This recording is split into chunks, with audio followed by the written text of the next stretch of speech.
Je m'appelle François Lamoureux et je suis vidéaste. Je m'appelle Marie Bidard et je suis photographe. Et on est l'œil dans la boîte.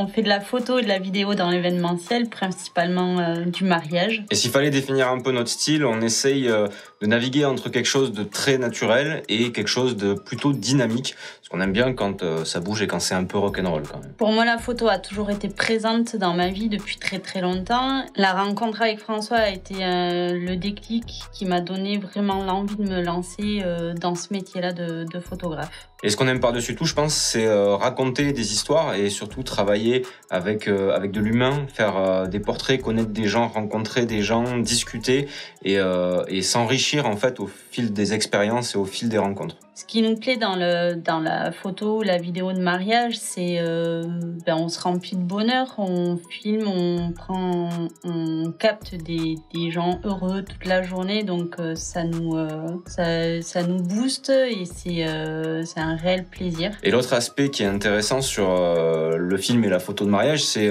on entend souvent dire oui mais vous devez vous ennuyer, c'est toujours pareil, toujours du film ou de la photo de mariage, et justement c'est tout l'inverse en fait. Oui, ça tourne toujours autour d'un couple qui est amoureux et qui se marie, mais c'est un couple qui est différent à chaque fois. Et c'est des histoires qui sont différentes à chaque fois. Le challenge, c'est d'arriver à comprendre un petit peu qui sont ces gens et de raconter leur histoire pour qu'elle soit unique et que ça leur ressemble à eux et qu'il n'y ait pas deux films en fait qui soient des copier-coller l'un de l'autre ou des photos qui soient exactement les mêmes. Ça se passe dans des lieux différents, avec de la lumière différente, des conditions différentes. Donc c'est toujours de la nouveauté et toujours quelque chose de surprenant. Le fait qu'on discute avec les gens tout le temps avant, on essaie de bien les connaître, de connaître leur style, parce que c'est différent à chaque fois et c'est très très important de connaître ses mariés avant de partir en shooting. Le film et la photo de mariage, c'est quelque chose qui est très exigeant parce qu'on n'a pas la possibilité de refaire. Tout ce qui se passe une fois. Un passage d'alliance, ça se passe une fois.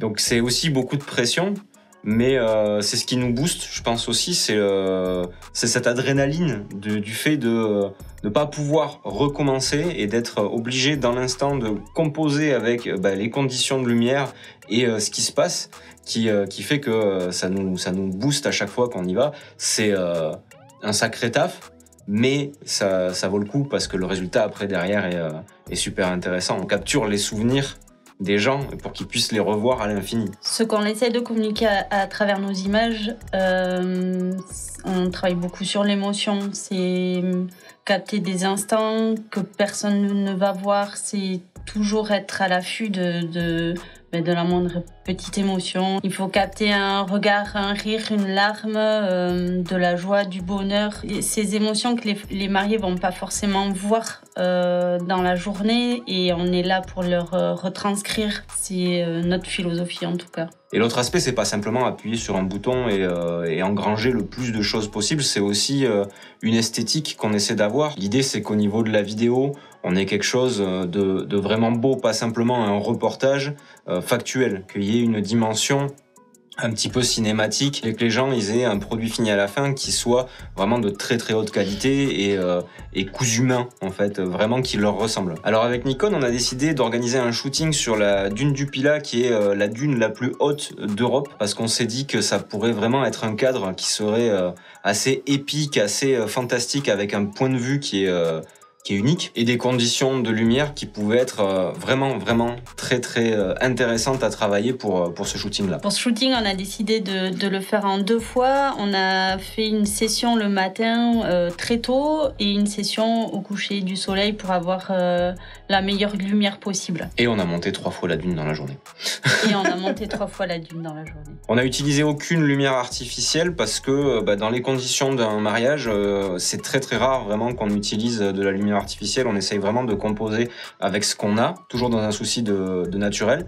Et là, en termes de réglage, pour la vidéo, moi de mon côté, je suis parti sur un enregistrement en ProRes RAW sur l'Atomos avec le Z6 II, parce que c'est un codec qui est vraiment hyper flexible et sur lequel on peut beaucoup travailler en termes de colorimétrie. J'ai filmé la majeure partie de mes plans en 60 images par seconde pour pouvoir avoir du slow-mo. Du coup, je pouvais gérer mon exposition en grande partie avec mon obturateur et aussi essayer de garder une grande ouverture le plus possible pour certains moments, pour avoir vraiment les visages qui se détachent, les regards qui se détachent, bien séparés de mon arrière-plan. Pour les photos avec le Z7 II, j'ai tout fait en manuel. Une fois sur la dune, donc j'ai réglé mes ISO, mon shutter speed.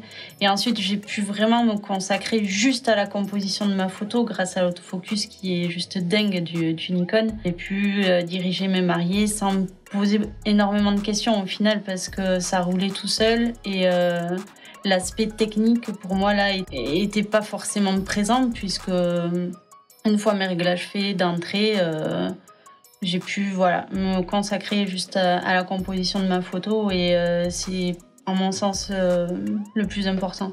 En termes de choix d'optique, moi je suis parti en très très grande partie sur le 35 mm f1.8 Nikkor qui grosso modo répond à peu près à toutes mes attentes parce que j'aime beaucoup les focales fixes. Le 35 mm, c'est un rendu qui me plaît beaucoup parce que proche de l'œil humain et ça m'oblige aussi à me déplacer pour aller chercher vraiment les images que je veux, avoir du large, avoir du gros plan. J'ai tout fait avec ça. Le point positif aussi, c'est qu'on avait des conditions qui n'étaient pas non plus très simples, dans le sens où il y avait beaucoup de sable qui volait. On a des boîtiers tropicalisés, du coup, au final, on s'est pas préoccupé de savoir si nos boîtiers étaient en danger, puisqu'ils l'étaient pas du tout.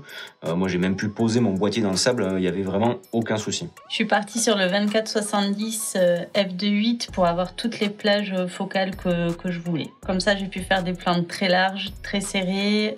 C'était pour moi le meilleur compromis pour avoir un maximum de variété. Alors on a choisi de partir sur les Nikon série Z, moi sur le Z6 II et Marie sur le Z7 II. Et ça pour plusieurs raisons. Déjà, la qualité des optiques nous a vraiment séduites. Moi je sais que toute la gamme de focales fixes qu'il peut y avoir, particulièrement le 35 dont je parlais avant, mais aussi tous les autres, est vraiment hyper nette. Il y a très peu de déformation, même sur les grands angles. C'est vraiment un bonheur à utiliser. Et tout ce qui passe au travers de ce verre-là est à mon sens plus joli. Il y a aussi la couleur Nikon en fait qui vient du capteur où vraiment on a quelque chose de très naturel et vraiment une palette de couleurs qui nous correspond et qui aussi est plus facile à traiter et plus rapide à traiter parce que déjà en sortie de boîtier, que ce soit en photo ou en vidéo, on a des choses vraiment belles. Ça nous simplifie grandement la post-production aussi. Puis en vidéo, j'ai la possibilité de filmer en interne avec de très bons résultats, mais aussi en externe, en 4:2 10 bits, en log, voire même en ProRes RAW, ce qui, moi, me simplifie aussi énormément la tâche pour le post-traitement et pour la colorimétrie. Moi, ce qui me plaît aussi, c'est l'ergonomie. Tout est simple sur ce boîtier. Je peux vraiment me consacrer sur ma composition de photos, comme je disais tout à l'heure, sur mes mariés. Pour moi, qui ne suis pas très technique, je ne suis pas geek du matos, je trouve le boîtier ultra simple et je peux vraiment me consacrer sur ce qui est mon métier, faire une jolie photo composée. Et puis le fait qu'on soit tous les deux sur cette série Z, ça permet d'avoir une homogénéité entre la vidéo et la photo. On a quelque chose qui est cohérent. Et puis on a aussi tout le matériel en commun, que ce soit les batteries, que ce soit les optiques. En fait, tout est interchangeable. Si Marie a besoin d'une de mes optiques ou si moi j'ai besoin d'une des siennes, on se les échange et tout va bien. Il y a vraiment une simplicité dans notre workflow du fait qu'on utilise cette gamme-là de Nikon Z. Ce qu'on attend principalement de notre matériel pour nos prestations, surtout de mariage, c'est de la fiabilité. C'est le fait d'avoir confiance dans le matériel et de pas se poser de questions si il va nous finir la journée ou pas. Là, clairement, on est ultra en confiance, surtout depuis que sur le Z6 II, on a rajouté le deuxième slot SD qui permet d'avoir un backup en cas de défaillance d'une des cartes. Ça, c'était vraiment la nouveauté qu'on attendait et dont on est hyper satisfait. Moi, ce que j'attendais aussi sur ce boîtier, c'était un autofocus ultra performant. Et là, grâce au eye tracking, j'ai vraiment plus peur que mon autofocus soit à côté. Là, je suis en confiance, je sais que ma mise au point sera bonne. Et même en vidéo, moi qui n'étais pas un grand fan de l'autofocus, du fait qu'il y ait vraiment un processeur spécifique dédié à l'autofocus sur le Z6 II, ça me donne envie vraiment de l'utiliser parce que vraiment il y a un suivi des sujets qui est très très performant et qu'on retrouve pas forcément même en manuel et qu'on n'arrive pas forcément à faire facilement en manuel. Sur un mariage, il y a des moments où tout va très vite et on a besoin de pouvoir se reposer sur un autofocus même en vidéo. L'avantage qu'on a à travailler à deux, c'est qu'avec François, on se connaît par cœur. On n'a pas forcément besoin de se parler, on ne se gêne pas. Je sais quand il va faire un plan, je sais où est-ce que je dois me mettre pour pas le gêner. Lui, pareil, quand j'ai ma photo à prendre, il sait exactement comment je fonctionne, je sais comment il fonctionne. Et ça, c'est un confort. Et ça ajoute aussi à l'homogénéité de notre travail puisque on a la même vision, on a le même ressenti, on a la même esthétique, on a la même philosophie en fait de ce que doivent être des images de mariage. Donc ça ajoute encore plus à cette homogénéité qu'on a avec les boîtiers. Si on avait des conseils à vous donner, c'est déjà de partir léger. Ça sert à rien de s'encombrer de beaucoup trop de matériel. L'idée c'est aussi d'arriver à trouver un petit peu le matériel qui vous correspond, les optiques qui vous correspondent. Un boîtier mirrorless comme le Z6 II ou le Z7 II, c'est léger, il faut garder ce côté compact. Et c'est quelque chose que j'aime énormément dans les focales fixes de la gamme Z, c'est qu'elles sont petites, légères et compactes. Et ça, c'est un gros plus, surtout sur des grosses journées de mariage qui sont très fatigantes. Avoir un petit setup qui permet de rester discret, c'est vraiment un gros avantage. Ensuite, vraiment prenez le temps de parler aux gens et d'essayer de les cerner. On a besoin que les gens soient un peu complices avec nous et soit qu'ils jouent avec l'objectif, soit qu'ils l'oublient pour pouvoir avoir quelque chose de très naturel. Là encore, c'est un des avantages d'avoir ces boîtiers qui sont très discrets, avec des optiques discrètes qui limite nous font passer presque pour des invités. On n'est plus sur les gros boîtiers où on avait quelque chose de très imposant. Là encore, ça nous permet d'aller chercher d'autres types d'émotions et d'autres rendus de photos. Et enfin, le principal quand on part sur un shooting mariage, c'est vraiment de rire, de prendre du plaisir. On est là vraiment pour créer des souvenirs à nos mariés. Et je pense que le principal, si t'es d'accord, c'est de s'éclater en shooting, quoi. C'est ça.